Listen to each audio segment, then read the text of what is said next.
Nah, Pak Andri dan Bu Laras, ini apa sih yang bisa masyarakat lakukan nih untuk menyambut metaverse ini? Peluang apa yang bisa ditangkap oleh masyarakat? Kalau dari kacamata BI atau pemerintahan Indonesia ya, kan kita Indonesia itu punya visi Indonesia Maju 2040 berapa ya sekarang? Mungkin targetnya agak mundur 45. nih. 45 ya Pak? Ya, 100 Memanfaatkan tahun. bonus demografi. Ya, Oh iya. 100 tahun. Bonus demografi ini terjadinya dalam waktu dekat ini dan harus kita manfaatkan. Kebetulan muncul teknologi baru yang namanya metaverse ini yang mungkin lebih dekat sama anak-anak muda ya. Jadi kita tuh harus memaksimalkan daya kreasi anak-anak muda ini supaya ya bisa menghasilkan uang gitu. Uang itu pada akhirnya akan dihitung sebagai pendapatan Indonesia kan. Nah, supaya kita bisa mencapai tadi visi Indonesia Maju tadi. Harapannya sih ke sana ya.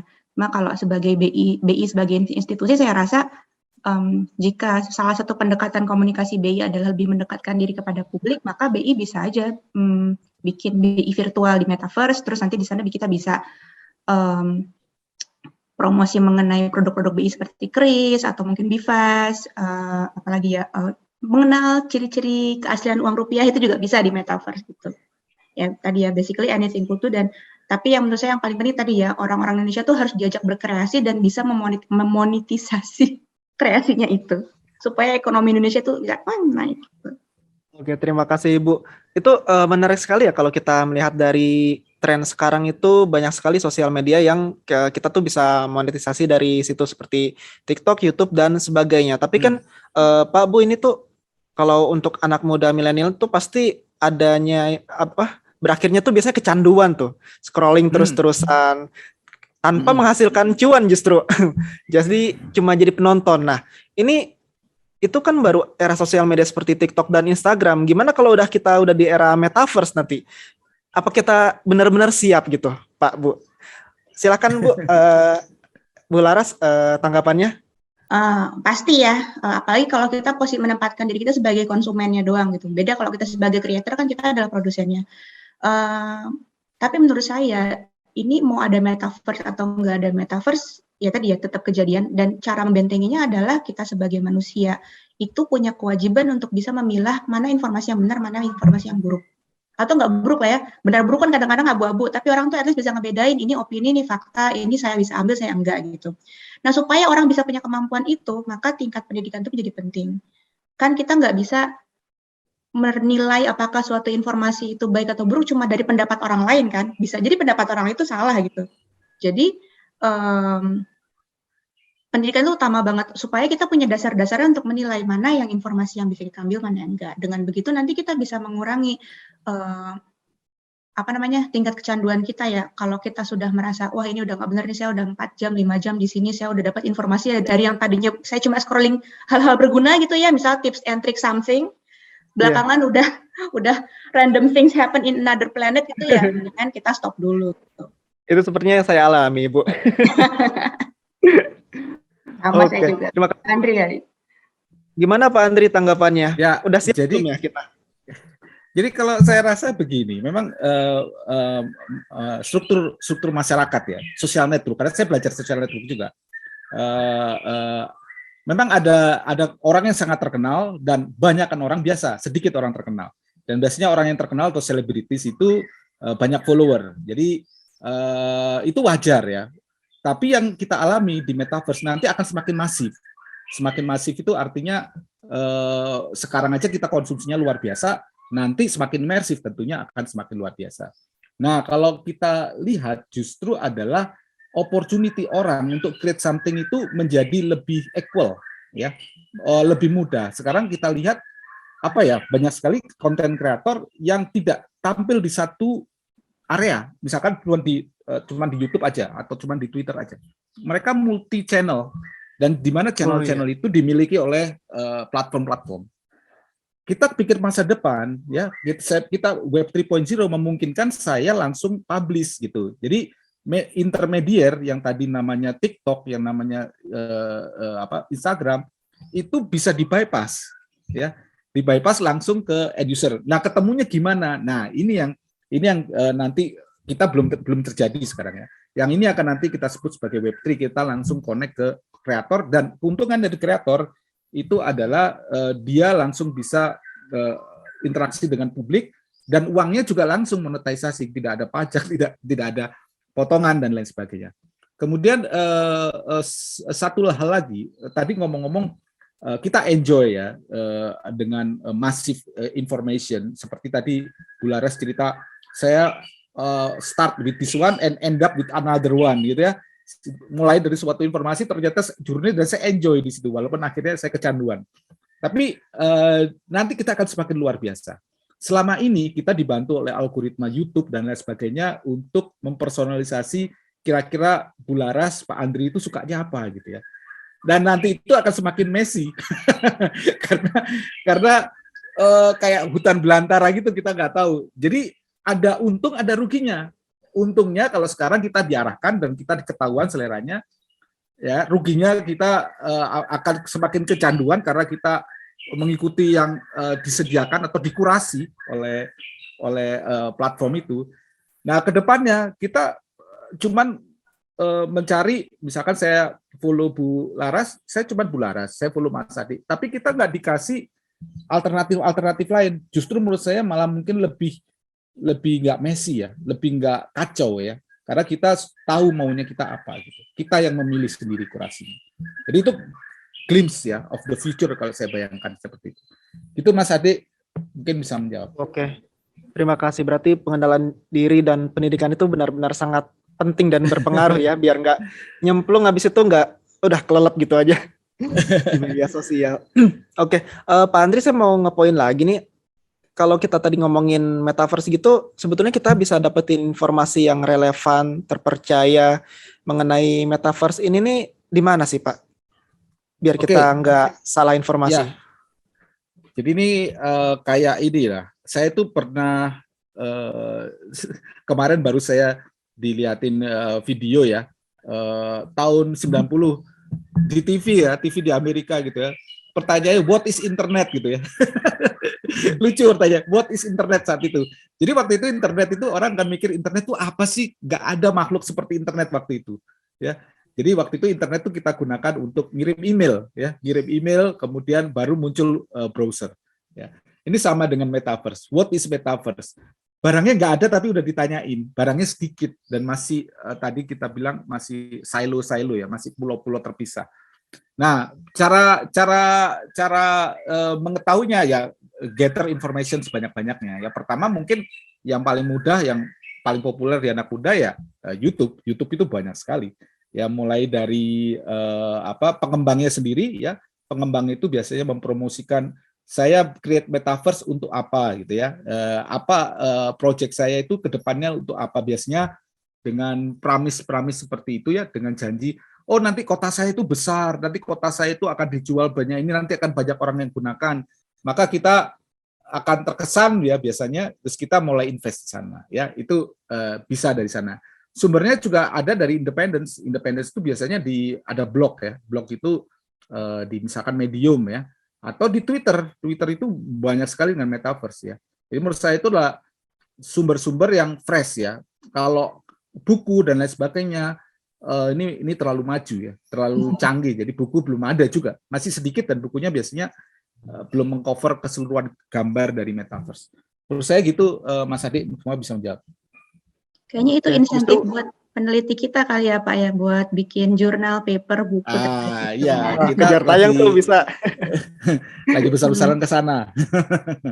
Itu Bu Laras. Oke, terima kasih Pak Andri. Nah, Ibu Laras, saya ingin bertanya lagi nih.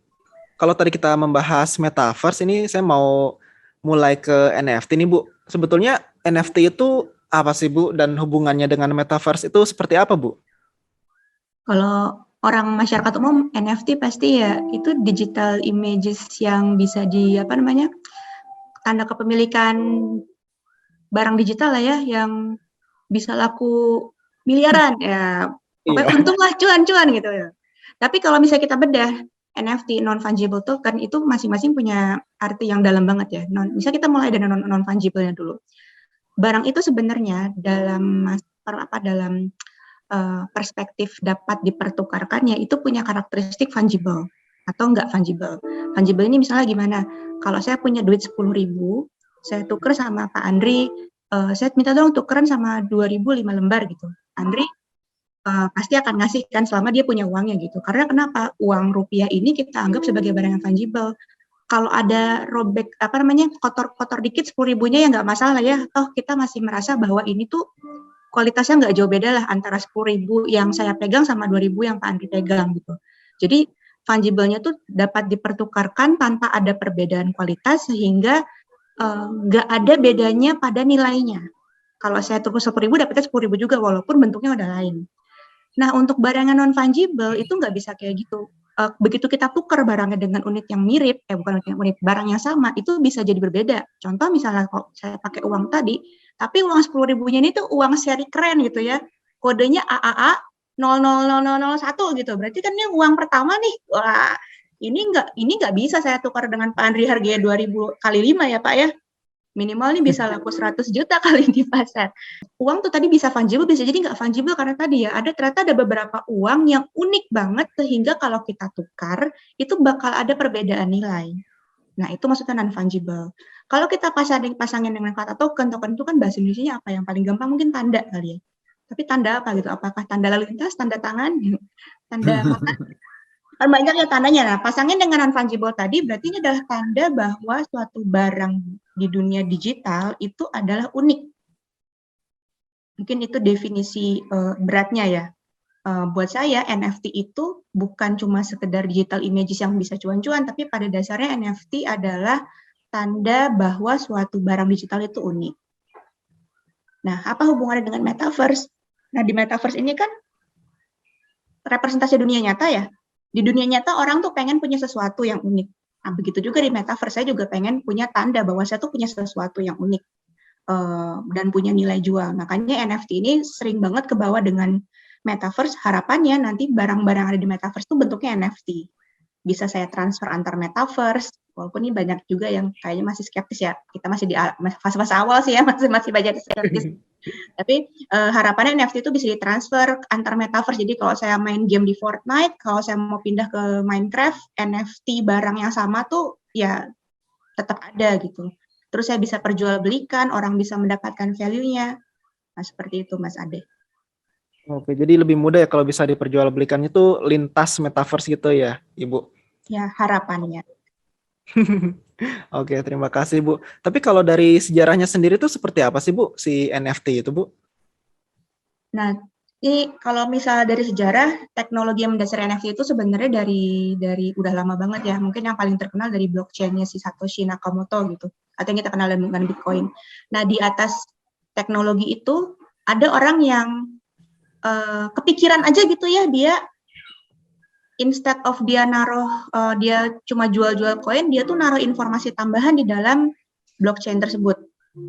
Dia naruh informasi bahwa saya di sini menyatakan bahwa image yang saya host di suatu tempat, ada URL Twitter-nya, itu adalah nama dari NFT, ini adalah blog ini gitu.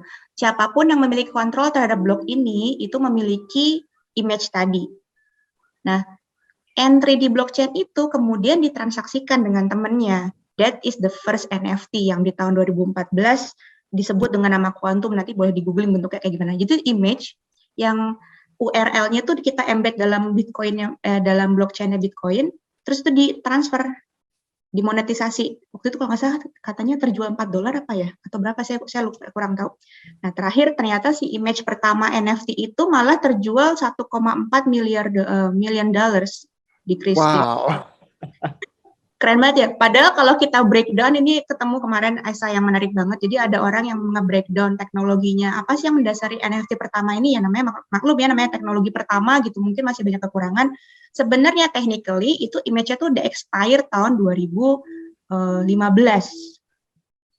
Ada pernyataan itu di kode gitu. Jadi emang NFT ini tuh udah terlalu banyak craze-nya di belakang, udah terlalu hype up. Jadi orang tuh nggak terlalu memperhatikan fundamental teknologinya tuh apa gitu. Ya, baik Ibu, terima kasih penjelasannya, menarik sekali. Kemudian Pak Andri, kalau NFT ini tuh apa sih yang unik dari NFT ini? sehingga katanya tuh tidak bisa di-copy. Jadi kalau kita udah punya foto berbentuk NFT aset itu tidak bisa diduplikasi atau dicuri orang. Bisa emang gitu, Pak? Oke, baik. Jadi teknologi di belakang NFT itu namanya blockchain ya. Tadi Bu Laras sudah cerita ya. Blockchain itu yang yang versi 2 yang kita sebut Ethereum itu memungkinkan kita menaruh smart contract ya. Smart contract itu adalah suatu kondisi eksekusi barang ya. Dan di dalam eksekusi bukan barang ya, eksekusi aset lah ya salah satunya. Dan salah satunya juga blockchain itu adalah suatu penyimpanan data yang immutable, datanya nggak bisa dirubah karena dia ada beberapa syarat ya. Kemudian dia itu dijadikan, divalidasi sebagai suatu transaksi itu menggunakan metodologi proof of work, menggunakan komputer yang luar biasa. Jadi susah juga ditembus security-nya. Makanya juga tadi NFT itu adalah kalau kita sudah catat sesuatu ya aset ke dalam blockchain sistem ya, sistem blockchain, maka dia susah sekali dirubah, susah sekali diganti-ganti isinya. Makanya dia disebut immutable atau tamper proof ya, tidak bisa berubah. Jadi kalau misalkan saya bikin avatarnya itu saya jual ke Mas Ade, maka Bularas nggak bisa klaim itu punya Bularas ya. Dan biasanya NFT itu adalah eksklusif ya, eksklusif dan scarce. Scarce itu jarang ya, dibuatnya terbatas. Makanya nilainya tadi menjelaskan kenapa nilainya tinggi ya. Ya misalkan di blockchain itu juga misalkan saya tulis saya punya avatar, saya jual cuma 1 biji. Itu saya jual ke Mas Ade ya. Jadi saya nggak bisa lagi jualan lagi, udah habis barangnya. Kalau kita nggak pakai NFT atau pakai digital sebelum Web 3 ya, zaman sekarang, saya kasih foto saya ke Mas Ade, saya masih punya foto saya, ya kan? Iya, betul. Mas Ade nggak bisa jamin kalau fotonya saya kasih ke Mas Ade, saya nggak jamin Mas Pak Andri nyimpan nggak, jangan-jangan masih disimpan. Nah kalau NFT nggak bisa ya. Jadi kalau saya sudah transfer kepemilikan ke Mas Ade, ya berarti aset itu, gambar itu, avatar itu adalah punya Mas Ade. Ya, teknologi itu yang membuat tadi gambarannya metaverse. Kenapa ada hubungannya dengan NFT? Metaverse itu adalah harapannya massive social interaction. Kalau kita ketemu massive social interaction, namanya sosial selalu diikutin ekonomi. Selalu ada kecenderungan melakukan kegiatan ekonomi dan pastilah ya. Nah, kegiatan ekonomi salah satunya tukar menukar tadi dibilang uang. Uangnya itu namanya cryptocurrency. Nah, kalau barang namanya crypto aset. Jadi ada cryptocurrency berdasarkan blockchain dan ada crypto aset yang kita sebut sebagai NFT atau aset yang diperkuat atau didandasi oleh teknologi blockchain ya, namanya biasanya kripto di depannya, crypto aset. Gitu ya, Mas Adi. Semoga bisa menjawab, Mas.